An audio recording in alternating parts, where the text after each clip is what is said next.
संपूर्ण विदर्भाबरोबरच महाराष्ट्रात महिलांचा आवडता सण म्हणजेच वटसावित्री. वटपौर्णिमा या दिवशी सर्व महिला आपापल्या परीने नटून थटून वडाजवळ मागण्या करतात. जन्मोजन्मी हाच पती मिळो म्हणून हे चित्र एकीकडे सुरू असताना वडाजवळच हरिणा फाउंडेशन अमरावती शाखा दर्यापूरच्या समन्वयिका जयश्री शिवानंद चव्हाण यांनी त्या ठिकाणी जागतिक नेत्रदान दिवस असल्या कारणाने तिथे उपस्थित सर्व महिलांना मरणोत्तर नेत्रदान देहदान या संदर्भात अतिशय सखोल अशी माहिती दिली. आपल्या नेत्रदानाने एका अंधाला दृष्टी मिळू शकते व तो सुंदर दुनिया पाहू शकतो. त्याकरिता नेत्रदान करणे किती गरजेचे आहे हे त्यांनी आपल्या संदेशातून उपस्थित सर्व महिलांना सांगितले व नेत्रदान करण्याचे आवाहन सुद्धा त्यांनी केले असता अनेक उपस्थित महिलांनी त्यांच्या विचाराला सकारात्मक पाहून हरिणा फाउंडेशन महिला शाखा दर्यापूरच्या उपक्रमामध्ये सहभागी होण्याचे मान्य केले.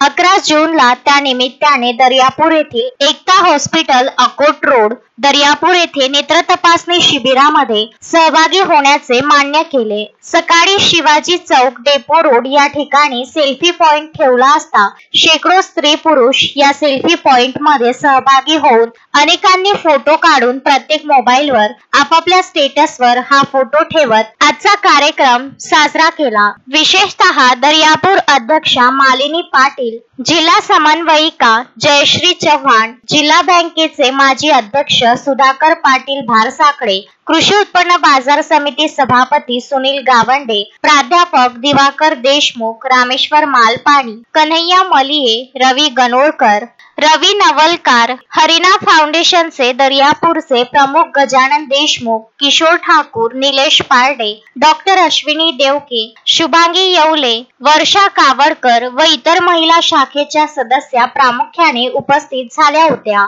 दर्यापूर शहरांमध्ये हरिणा सेल्फी पॉइंट हा एक चर्चेचा विषय झाला होता.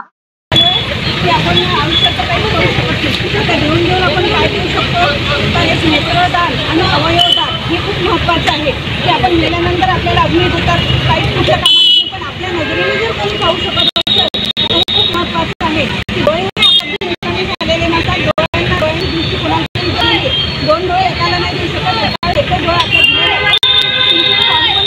नेत्रदान देहदानाचे फॉर्म भरले जातात. ते फॉर्म माझ्याकडे अवेलेबल आहे.